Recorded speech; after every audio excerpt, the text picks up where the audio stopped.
Good afternoon, everyone. The magic of unmuting on a large Zoom. It's really good to see all of you. Thank you for making the time to be here today. Welcome to OBT's Career in Public Service event. For those of you who I have not met, my name is Liliana Polo McKenna. I'm the Chief Executive Officer here at Opportunities for a Better Tomorrow, better known as OBT.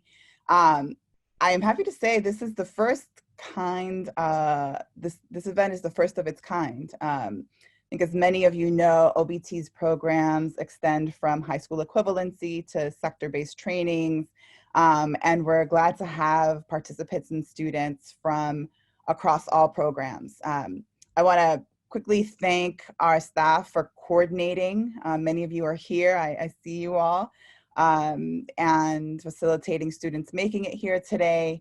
And I also want to thank Caroline Ioso, our Director of Community and Government Affairs, for the vision and for pulling this all together. It was no small feat, along with Daniel Belize and Stephanie Tosas. I also, of course, want to thank all of the elected officials and staff who've taken out the time to be with us and to come ready to share your stories. We know that careers in public service represent a range of different roles. And we decided to begin these types of events with our local elected officials and staff, because this past year has really underscored the need to mobilize, to organize, to make voices heard, whether it's through elections, through protests, through individual actions. And I think for all of you on the OBT side of the house, the elected officials and the staff that you see on this Zoom represent some of OBT's strongest champions and advocates. They help make our programs possible. And so we're excited to create a space for young adults, for staff across OBT programs to learn about each of your journeys and how you came to be where you are. So thank you all for making the time. And Candice Prince Modest, thank you so much for agreeing to moderate our panel and consistently showing up for OBT and being such a supporter of our mission. And so what we'd like for everyone to do, if you're able to pull up your chat, is to take the letter of your first name and type in both your first name and an adjective that starts with that letter. So if you all want to open up your chat box and type in both your first name and an adjective that describes you with that same letter. And also, what is a place that you, I apologize, what is your favorite holiday? I'm thinking about what's a place you want to visit. Maybe that's happening in the back of my mind right now. But what is your favorite holiday? And so feel free to type that in the chat. Thank you all for sharing, and feel free as we go along, if something comes to you, please drop it in the chat. I think a lot of folks have holidays on the mind. I imagine that everyone in this Zoom is overdue for a nice break and pause and a chance to restore and reset as we step into 2021, which will, I have no doubt, bring better things and better days. So with that, Caroline, I'm going to pass it over to you. Thank you all. Hello, everyone. My name is Caroline. Thank you for that intro, Liliana. I am so happy that you all are here. I'm going to do a really quick government 101 just to give us a little bit of context before we step into our fabulous panel, so that you have some knowledge and background as to who our fabulous panelists are and how they represent you. So we're starting really quickly federally, just because that's what most of us are most familiar with, and it also is a structure that is continued through our local government throughout New York State. So you may have seen this all before. We have the executive branch, we've got our president and our vice president, we have our legislative branch that makes laws, which is broken into two houses of Congress, Senate and the House of Representatives. And we have our judicial branch. And that's just the basic structure of how you're represented as a resident of the United States. We can go forward. And now let's look at this. This is pretty similar. Here we have New York State. And so who represents me as a resident of New York State on this level? Again, we have some elected officials who represent everybody in New York State, and that's the governor, the attorney general, and the state controller. Our governor is Governor Cuomo. You may have seen him in the news a bunch. And then we have our legislative branch. We have which is, again, broken into two different houses. It's State Assembly and the New York State Senate. And we are so lucky to have representatives from the Assembly and the Senate here today. And of course, we have our New York Court of Appeals. That's our judicial branch here on the state level. Super quick, but just getting it going for you guys. Now, a quick question, and please put your answer into the chat. Who is the governor of New York State? You can go to the next one. And then we will put let's see if we got anybody. I just said it. Oh, all right, Kyle, there we go. Okay, Jake, this is great. Andrew Cuomo, you all are paying attention. I love it, that's great. Now let's get to the local New York City Government 101, because you may be getting the correct impression that we have a lot of people who are working on our behalf and who we elect to serve us and support us. And here in New York City, we again see this sort of executive branch, which is our mayor and our New York City controller and our public advocate, who represent every single person in New York City. Then we have our city council, which is more district level, and they make laws for us. Thank you guys for making those laws. Not everyone knows about borough presidents too. Each borough has its own borough president. They also have their own district attorneys, again, holding up that kind of judicial upholding of the law.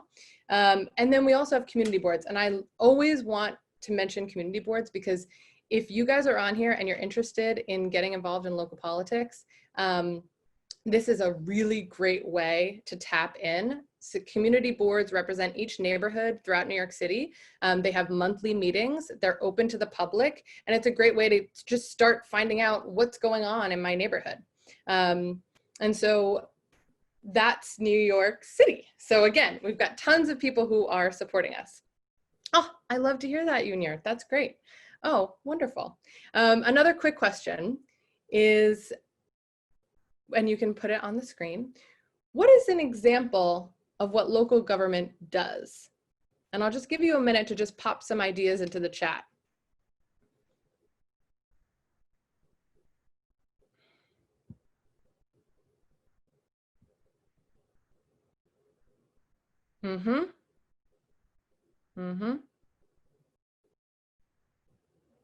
I guess that internship paid off. Got some good ideas there. Anybody else? Yeah, public transportation, public services. Yes, yes.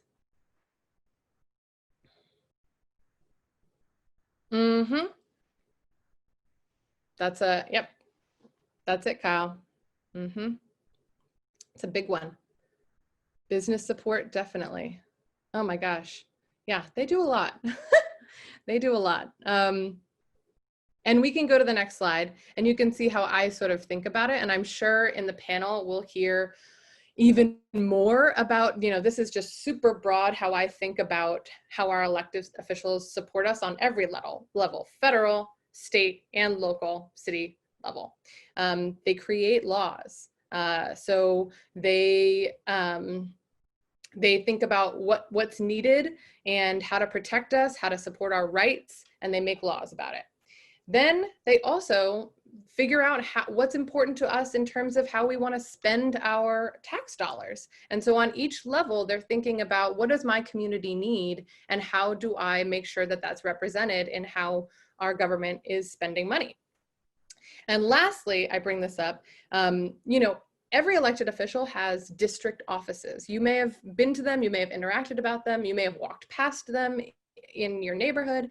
And in those offices, they do constituent services. So they are able to help you with tenant problems, help you with, food access. Any question you have, I would invite you to reach out to the constituent services of any elected official, and they are there to support you. That was, I hope, fast, but also helpful for you guys as we now transition into the most exciting part of today, which is our panel. And so I'm going to introduce our moderator, who we mentioned before, who is Candace Prince Modeste. She was the chief of staff to a council member in Queens, Councilmember Miller.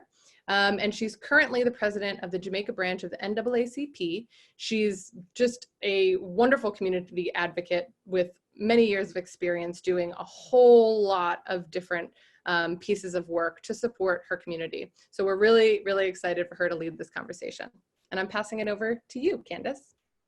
Awesome. Thank you so much, Carolyn. Good afternoon to everybody. It is Tuesday, December 15th. So we've got, 16 more days to this month, to this year. So we're going to make it worthwhile, right? It's so good to see everybody. Really excited to have this opportunity to hang out with you all for a little while. Certainly excited for all of our special guests. Everyone on here is a special guest today, right? So I want to definitely make sure, so obviously we've got a lot of goals for this event this afternoon, right? Certainly it's an opportunity to fellowship and interface with some folks who maybe you've never met before, or maybe you've heard of, but don't really know what they do, how they do it, that sort of thing. It's a great introduction or reintroduction to OBT for some of the panelists and guests. And certainly it's a learning opportunity for folks on both ends. So we hope that you're definitely going to make the best of this opportunity. I want to quickly introduce our panelists, or at least let you know who we have on the panel today. They will have an opportunity to introduce themselves in a moment, but just so you know who we have with us today. Some amazing people, and you'll see that quite shortly. So Assembly Member Maritza Davila, she's out of Brooklyn, covering the Williamsburg and Bushwick neighborhoods. My neighbor, immediate neighbor to the west, Councilmember Adrienne Adams. So she covers many neighborhoods in Southeast Queens, including Rochdale Village, Richmond Hill, and South Ozone Park. Popping over to Brooklyn, to Central Brooklyn, we've got Councilmember Diana Richardson. She covers neighborhoods such as Crown Heights, Prospect, Lefferts Gardens, Wingate, and Flatbush. Certainly she should be no stranger to folks here. Yes, go Bushwick.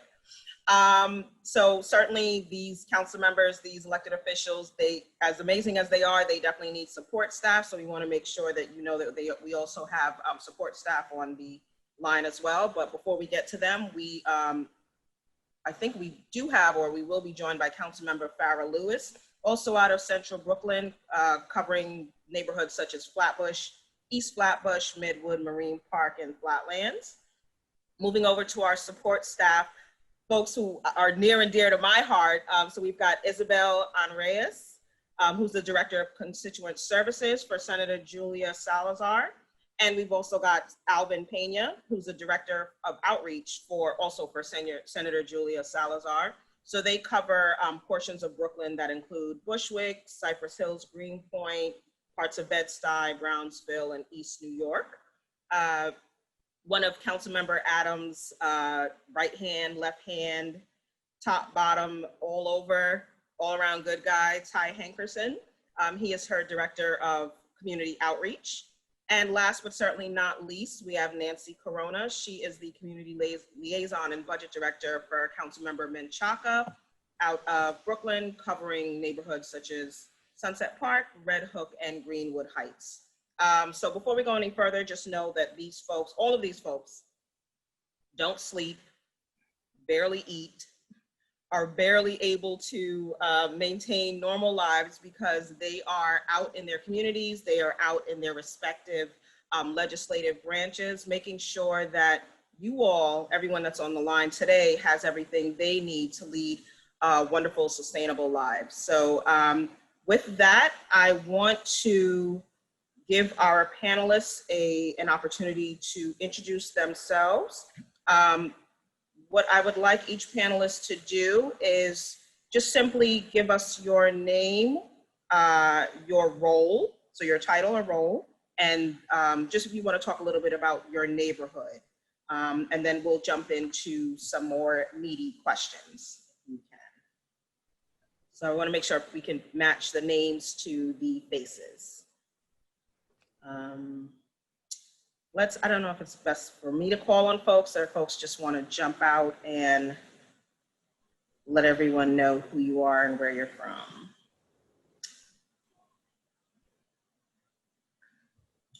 Are folks unmuted? Are they able to? Hi, everyone. My name is Isabel Angeros. I'm the Director of Constituent Services for Senator Salazar here in North Brooklyn. I live in Bushwick. I'm right on the border between Bushwick and Cypress Hills. Thank you all for having me today.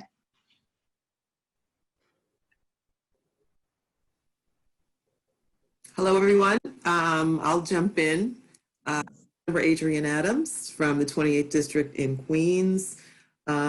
Thank you so much, Candace. Thank you, Caroline, and Liliana as well for this great panel. OBT, you are one of my favorite groups who do take care of our youth so well. I see my colleagues on the line as well. Hi, Diana. Hi, Farah. Great to see you all. Brooklyn in the house, loud and proud as always. So it's just really good to see both of you always. And we'll have a really good panel and exchange today. Thank you for having me, everyone. Good afternoon. I'm Councilmember Farah Lewis, representing the 45th Council District in Brooklyn, which includes Flatbush, East Flatbush, Flatlands, a little bit of Canarsie, Midwood, and a couple of other areas. I'm happy to be joined by my colleagues in the City Council, the Queen of Queens, Councilmember Adams, Assemblymember Richardson, and Maritza, and everyone that's on. Thank you, Caroline, for including me in this conversation today. I am a proud supporter of OBT. I've worked with OBT members and also support and fund OBT, so I'm happy to be here to share support, and advice, and information to everyone. So thank you for having me. Good afternoon, everybody. I'm Assemblywoman Diana Richardson. I represent the communities of Crown Heights, Prospect Leopards Gardens, and East Flatbush and Brooklyn. I've been in the New York State Legislature for 5 years. This district is very unique in the sense that we are really a cultural melting pot of so many people who live here in our district. We have so much diversity. I really love it because it's like a learning experience every time you walk around. I want to just say thank you to OBT. I have several interns that have come to my office from this particular program, people who I've hired and currently still work for me. So I believe in the work that you guys do. And I'm here to share so that I'm leaving the ladder down so others who are on this line can climb up behind me. Thank you. Anyone else? And if our host can unmute our panelists so that they can introduce themselves very quickly. Hi, my name is Alvin Pena. Excuse me. My name is Alvin Pena. I'm the Director of Outreach as well as Community Liaison for Williamsburg and Greenpoint for the North Brooklyn State Senator Julia Salazar. We take care of Williamsburg, Greenpoint, Bushwick, a little bit of East New York, a little bit of Brownsville. So we're very proud to impact a lot of North Brooklyn young Black and Brown communities. And we're very proud to be partnering with OBT. The work they do and the young leadership that comes out of that organization is really, really inspiring. I'm really proud to, for the last 2 years, have been working with Caroline and Liliana and everyone in OBT. Really, really happy to be here today. Thank you all. Alvin, your background is driving us crazy. I love it. I love it. Welcome. I'll jump in. Hey, everybody. My name is Ty Hankerson. I have the privilege of serving as the Director of Community Outreach for Councilwoman Adrienne Adams of District 28. For the sake of the conversation, I will mention that I just turned 26 a couple months ago. So that should make the conversation a little interesting as to what we're talking about. But thank you for having me. And thank you to OBT, Liliana, and Caroline. Welcome. Hi, everyone. Can you hear me? Yep. Yes, there we go. The yellow box didn't show up. My name is Nancy Corona. I'm a community liaison and budget director at Councilmember Menchaca's office, which represents the areas of Sunset Park, Red Hook, and Greenwood Heights, as well as Windsor Terrace and parts of Borough Park. So I'm very happy to be here. Thank you, OBT, for having us. I grew up in Jackson Heights. I've lived in New York my whole life, and just really happy to see so many young people engage in this conversation, and especially public servants, Black and brown public servants and women, because we need more of us. Thank you. Welcome. Thank you so much. Did we get everyone? I feel like someone's missing. Did all the panelists introduce themselves? Or at least say hey? If so, let's go ahead and jump into some questions for the panelists directly. And this is not so much a question and answer, but certainly it's going to be a conversation. I think for me, one of the most pressing things that I think the folks on the line today would need to understand or should understand is sort of how you got here, how you got where you are today. So I guess I'll start with the elected officials. If, say, 15, 20 years ago, or maybe in high school, somebody told you that you would wind up as an elected official in the neighborhood, serving the neighborhood that you currently serve, what would have been your response to them? Or, is this the trajectory that you saw yourself going on, in high school or college? Anyone can jump in. Councilmember Adams is shaking her head no. Absolutely not. I think we were all wild in our teens, and definitely not on this path to being an elected official. Although I must be honest that I think that my voice had power way before I realized that it did. And there were a number of people who would always encourage me and suggest that I run for elected office.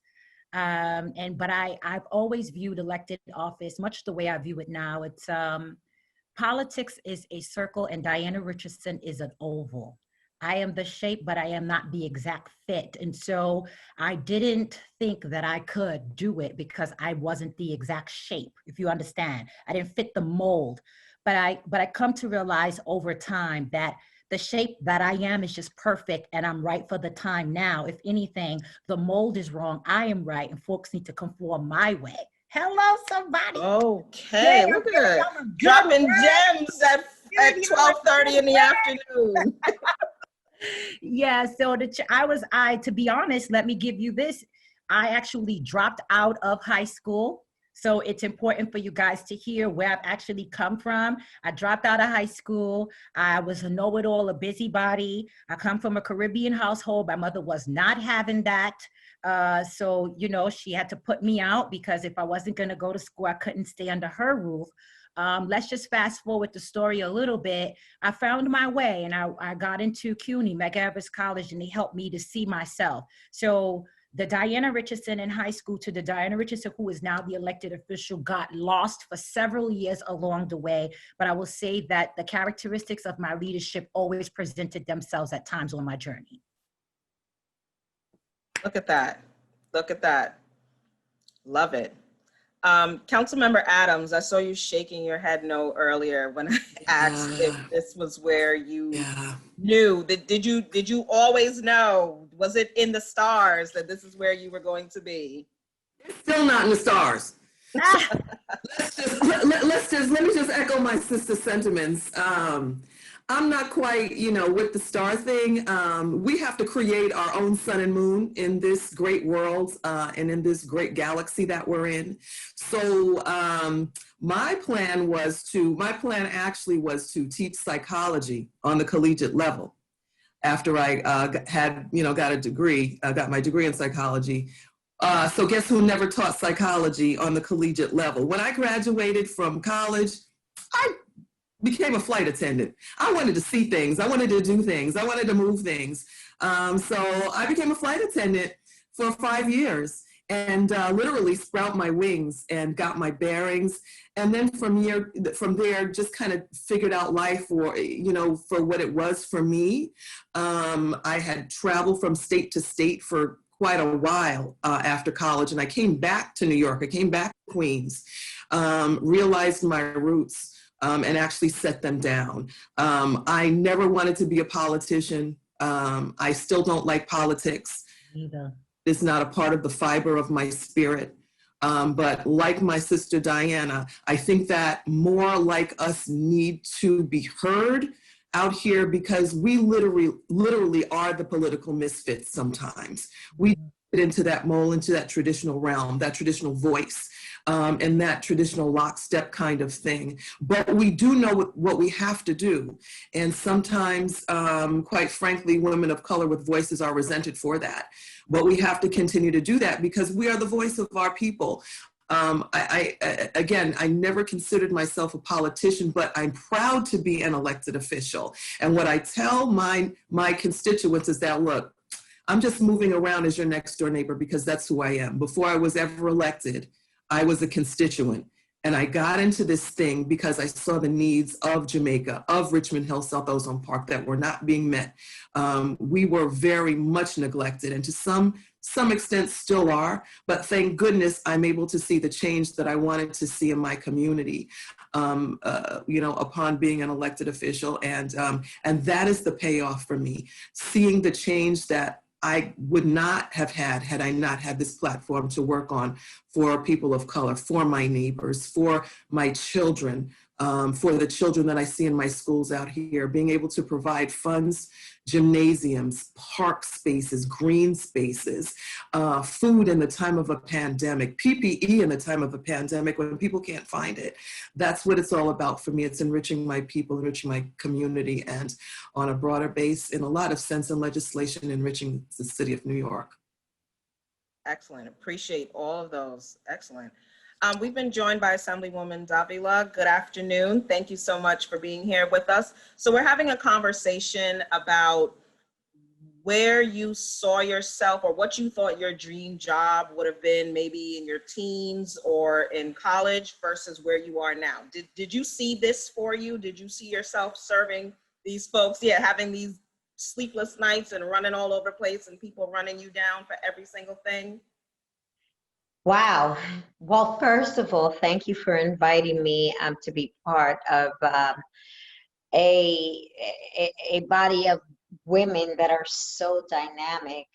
And to answer your question, did I see myself doing this? Absolutely not. I came up the ranks on a very unconventional way. I was a mother of 3 children, and I lived in a dilapidated building. I grew up in the community that I live in my entire life. I came from Puerto Rico. My grandmother bought me when I was 3 months old. And so it was out of need. And when you live in communities of disparity, you really do not see yourself as an elected official when you're trying to feed your kids and get some heat and hot water, right? And that's what kind of drove me into public service, because it was extremely hard to live those moments of disparity. And again, I lived in a community that burnt down back in the 70s, which was Bushwick. And we lost over 600 buildings. I mean, crime was pretty much what it kind of looks like now, back then. But when I realized that my kids can get heat and hot water because I educated myself on how to do that, we were able to bring those services into my building. So I said, you know what? If I can do this, if I can do it for one building, I can definitely go out to my district and organize. And back then, the word organizer, if you looked in the dictionary, it was probably a drawer or something you were going to look at. It was not a job description. and oftentimes when I said I'm an organizer, people are like, "What is that?" And I'm so happy to hear that it's used so much more, because we know that people have enlightened themselves and are looking out more for Black and brown communities. And so I did not see myself as an elected official.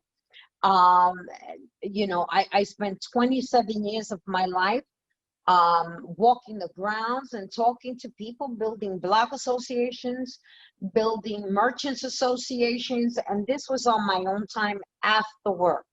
So when you really have that inside your blood, people see that.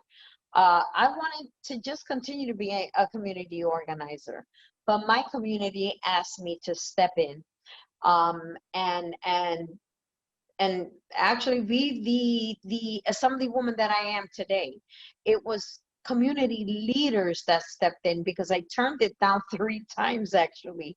And I'm glad I did, because I learned so much. And to talk about college, again, I was a teenage mom, so it was very difficult for me to focus on anything other than feeding my children. But I went back to school at a very late age, and I'm glad I did, because everywhere I went, they said, well, you need that piece of paper to be able to, to move forward. And so I decided to attend LIU, Long Island University in downtown Brooklyn. And I'm happy I did. And I was planning to continue my education because I loved it so much. But to my dismay, the day after I graduated with my AA, the very same next day, I was asked to run for this seat. So, and I've been in government, I guess I was a school board member back then because I had a son that needed help. So every part of my career has always been out of need and out of being able to want my family as well as my community to rise above. And so I am so very thankful that I did. And I want to thank you guys.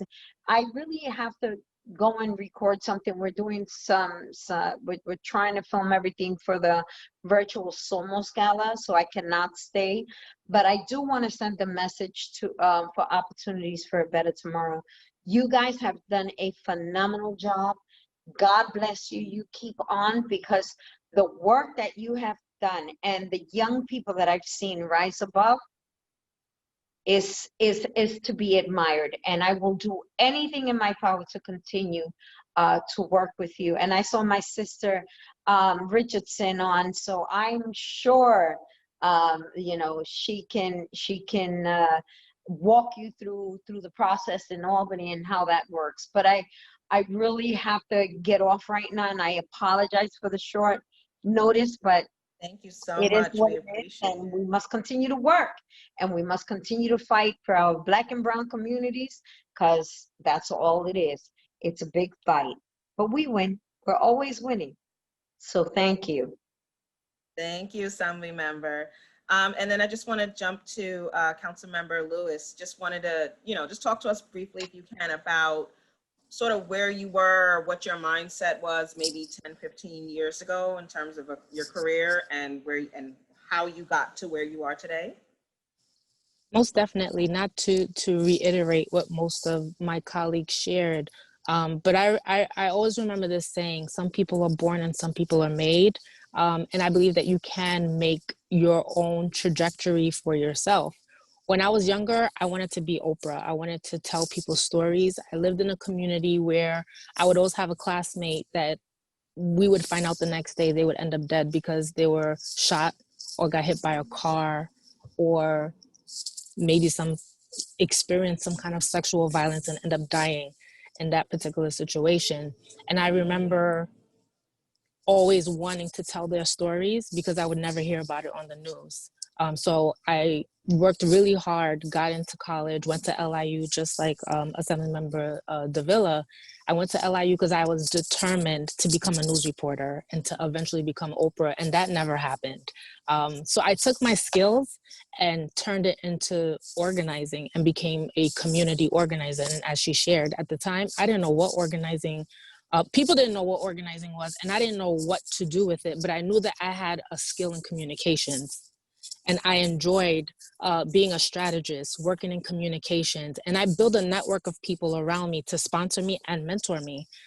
Because what I realized is that when you're a young person, your family speaks a second language, and you're African American, it's hard to find support. And I found myself hitting different barriers because I couldn't find a support system in my particular community, but I built a support system around me to help me to get to where I needed to be because I wanted to be successful. And eventually I got hired by someone who believed in me, who believed in my skill set, and I poured into that particular person. And as that was happening, I was making myself. I was making who I needed to be for me. And eventually I decided to run for office. An opportunity became available and I decided to run for an open seat. I wasn't born to do this. I didn't think I would ever become an elected official. I actually hate speaking in public, but I love to strategize. I love to create opportunities for people. I love to support and empower others. But I do enjoy my job because I get to support and help people. If you could ask me later on in life if I would ever do this again, if I could turn back the hands of time, I wouldn't. I would still want to be Oprah. I would still be a news reporter and tell people stories because that's what my passion is. I will eventually get there. But for right now, what I want to tell the OBT kids, young people that I always meet, work with, and still speak to here and there, never give up on your dreams. If you want to do a particular thing, keep at it. You're going to have to take different roads and avenues to get there, but always strategize and have a plan B. And eventually you'll get to where it is that you're destined to be. Thank you. Excellent, excellent. Look, we are just getting all this information, all these gems today. Look at this. I want to jump over to the staffers for a moment. Full disclosure, I don't envy you all. I like having my days back, and I like seeing my husband every day and not just Tuesdays and maybe Sunday afternoons. But talk to me a little bit about why you do what you do, because I think for working in public service, certainly working as elected officials or for elected officials, it looks glamorous. Everybody knows your name. They want to bring you to the front of the room when you come in a room. But behind the scenes, obviously, it's a lot. So as a staffer, why did you want to do this, and what keeps you going back to it day in and day out? So Nancy or Ty, Alvin, any of you can jump in here. If you're able to, we can unmute them, please. Yeah, I can share a little bit. Well, again, I mentioned I grew up in New York. I'm a first generation child of immigrants. Both of my parents immigrated very, very young when they were teens without parents here. And so they had to navigate living in New York, learning about this country and how things work here on their own without much guidance. And so in that sense, I think all three of us kind of learned, I'm an only child also, so all three of us learned how to navigate government in this country and how it works, starting from like public school to accessing medical services, all public services. So that really was very formative. And when I see who walks into our office, it is families like mine. It's families just looking for support. It's families who just have a question and aren't really sure where to go. So we're the first, as a council office, we're their first point of government contact. And so, yeah, that's really what keeps me going every day, knowing that, today there's more support for families like mine, communities like mine, but there still is so much more that we can do. So that's what keeps me going. Anyone else? Yeah, I can jump in right there. Very similar for me. My mother really instilled service in me at a young age. We were the family that after any school event or any type of public event, we were the family that stayed late to help clean up and, you know, help clean the tables and throw out the trash and all that stuff like that. And we never left any event on time. So for me, it instilled a sense of service that at that age, I didn't really understand. But as I got older, I really grew into it.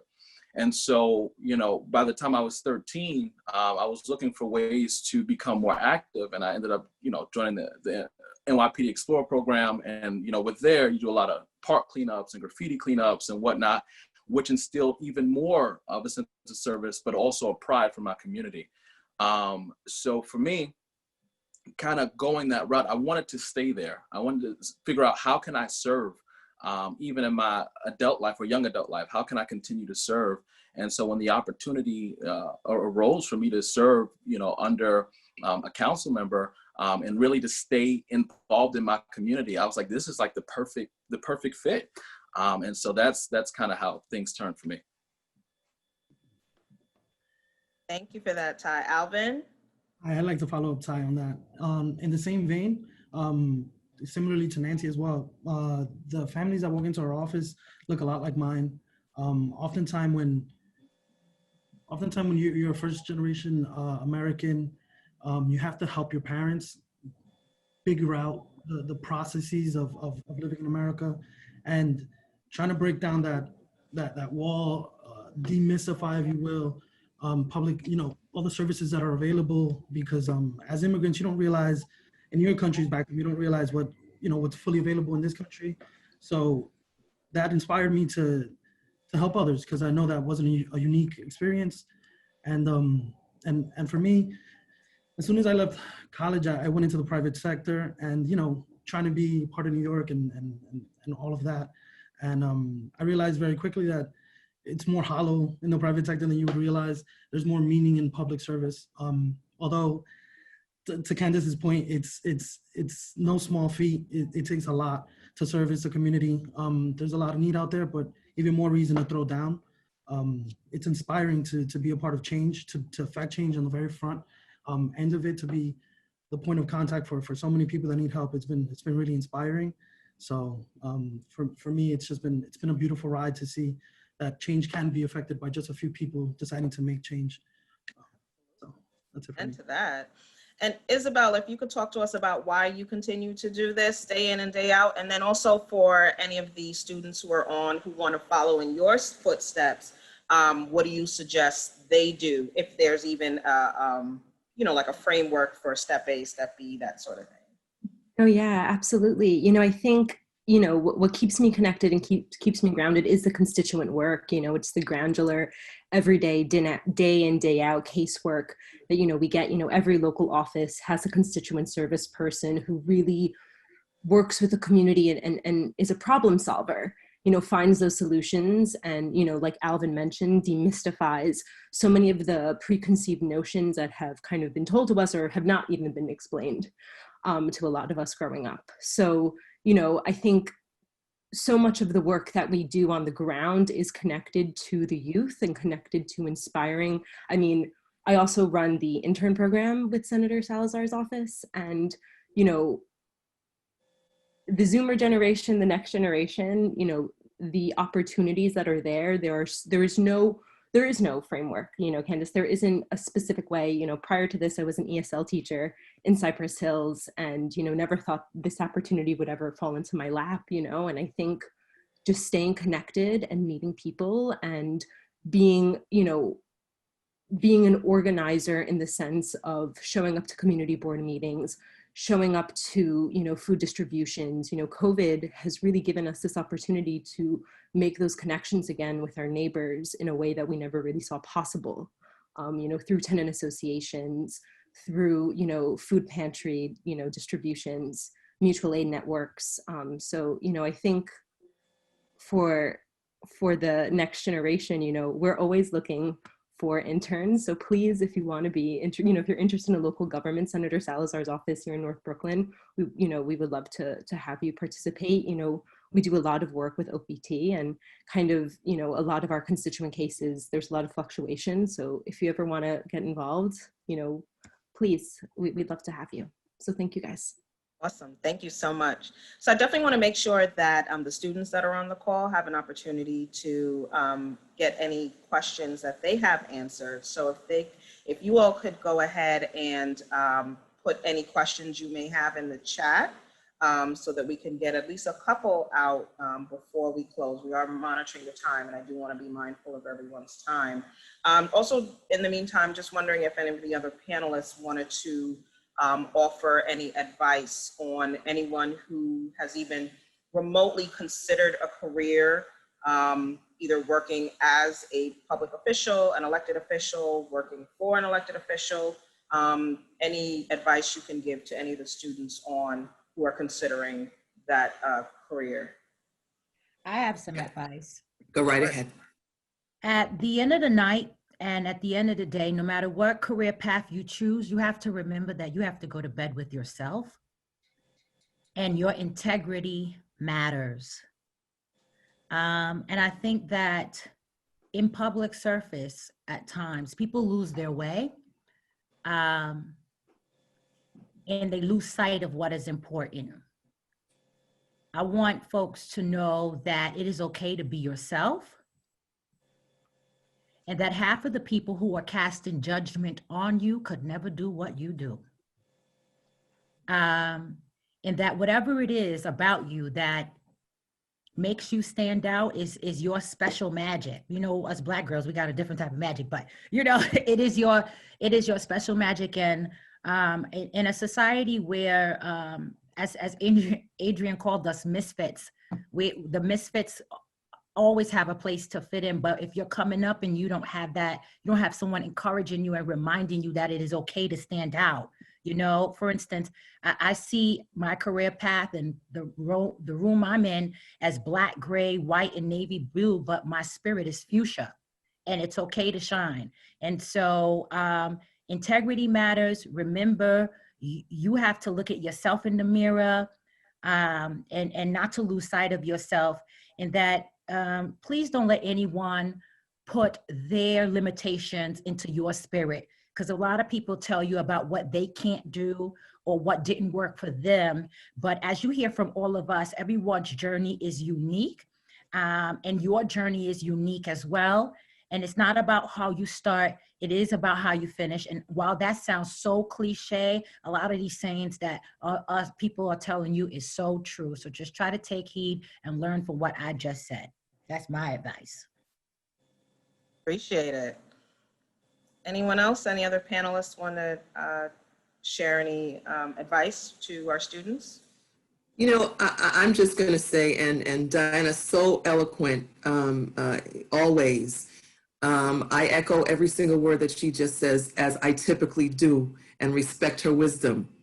The only thing that I can add to that is that, you really have to dig deep, especially these days. You've got to dig deep, because it's really, really easy for other folks to portray their painting for you. They will paint that canvas and entice you into becoming what they've painted on that canvas as being your picture. Stay 100% to your own canvas. Don't let anybody paint it for you. It's just really, really easy to fall into these rabbit holes, as they say. Social media will break your back. Let's be very, very sensitive about what we do, what we say, and how we act. Let's do our homework and let's research before we jump out there and try to consider what someone else's life is without taking into account who they really are as a person. I'm just gonna encourage you again, as Diana just said, be true to who you are. Don't let anybody make you over, because only you know what you have intestinally, what that fortitude looks like for you. You know what is embedded into your fiber. Stay true to that. People will try to take it, they'll try to steal it, and they'll try to make it their own, but you know what is implanted in you. It's always said, that, stay true to your heart. What is inside will always come out. And I'm just going to say, be all of that. Don't be afraid either, of that you cannot articulate. Just stay true to it, feel it, and it's going to come out, and it's going to blossom and be a part of who you are regardless. I wasn't put here because it's what I wanted or what I chose. This thing chose me for the greater good. I firmly believe in a higher power, and that's the reason why I'm here, because I didn't choose this path. This path was chose for me, but I do choose to stay on it in obedience to that light that leads me. So I'm going to encourage you also, find the light that lives within, stay true to it, and continue to shine. To add to that, thank you, ladies, for sharing the component of staying true to you, but just remember your why. Why do you want to do this? Why do you think this is the best path for you? And just to remember your why in everything that you do. You could think in your mind you're the best. You could think in your heart you're the best, but there's so many other factors into why you should be getting into a life of public service. And as Councilmember Adams shared, there's a lot of components to it that you need to know before you jump into this. I see a lot of my colleagues get attacked a lot on social media, but they always remember their why, despite what's happening to them, despite the challenges that they're going through. And I also just want to add in there, if you decide that you want to work in public service, work for an elected official. Learn every piece of every position that's in the office, from chief of staff to communications to constituent services to scheduling, because everyone has a purpose. There's a reason why those positions are there. It's very important to understand each and every aspect and what they do for a constituent, what they do for the actual elected official, and what they do for the greater good of the community. But always remember your why in whatever you do. Awesome. Appreciate that. Just looking through the comments. Surprised nobody had questions. You all are very thorough. I would ask one question and you answered like 14 of them. So I don't know that there's any unreadiness here. Any other closing remarks then? I know that we had,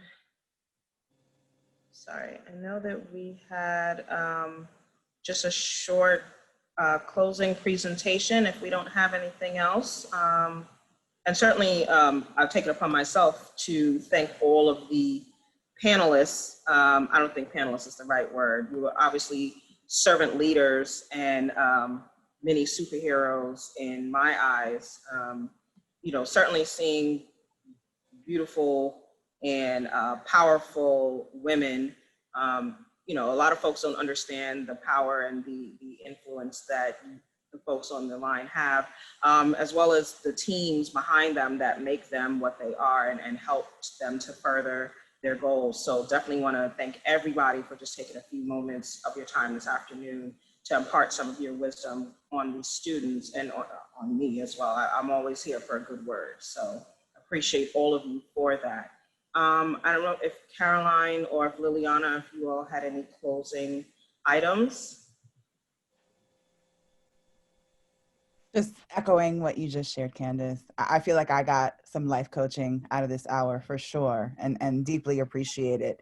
I know that we have Stephanie Tosas, who's going to share a little bit about a new initiative that OBT is launching, our Youth Leadership Council, which we are very excited about. So I'll pass it over to you all. Hello, everyone. First, I want to thank you guys for, joining this call and everyone sharing their experiences. I know it can be tough, especially, in the neighborhoods we grow up. We see a lot of different things that can, get us in the mix of those things and kind of like stop our growth. But as long as we keep that, that mindset and those people around us, that's going to help us continue to push through. That's the only thing that we need around us, that positive energy, anything that's positivity, I love, So I just want to thank you leaders for sharing that. That is inspiring, and that leads the way for the youth, also for myself, because I'm a youth as well. Yeah, so we want to share the Youth Leadership Council.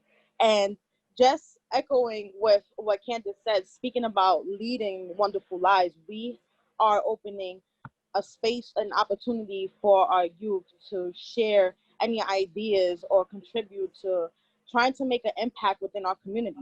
So what that means is anything you see within your community where you see that you see a lot of you don't see too many of homeless shelters, or you don't see too many, workings going around in your buildings. I know a lot of people complain about, like, my house is falling down and no one is helping, like, I don't have the help or stuff like that, and things that can change our community. We want to create a space where everyone has a open space to share what's going on within their community. How can we change what's going on within our community? And the positive impact that we feel, we want to spread that love to everyone else. We want everyone else to grow. We want to help everyone within our community, and help first comes within us. When we see the positive growth within us, we can share that and kind of in a sense, you're in the same boat with everyone else because you share this community. You want to impact that positive growth and know that you have a voice, and your voice can change a lot of things. See, I'm also an advocate myself, so I changed a lot of lives as well. Like, I started at OBT as well, and I say that we are a whole family in OBT. All of us joined. So what I mean by all of us is me and my two brothers, and we all three graduated from OBT and got something really great out of it. And we want to share that, that positivity. We want to share that growth, that the Youth Leadership Council can make a difference within your community. And it is a close space. We meet twice a month, but we kind of like the following leaders, of our council members and assembly members and directors. We want to create change. We want to be something. We want to start now. And this is a great time for the youth to join. I am going to add the application to complete in the chat. So we hope that you guys enjoyed this info session. I'm so grateful to be able to speak here as well. And, thank you guys for coming. And please check the chat for the application.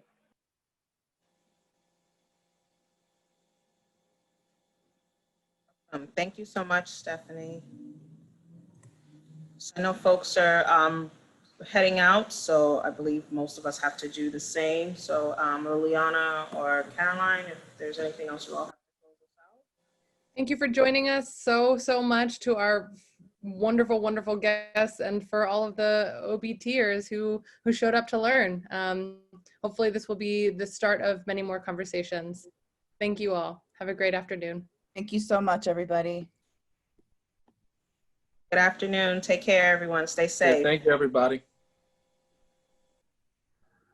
Thank you.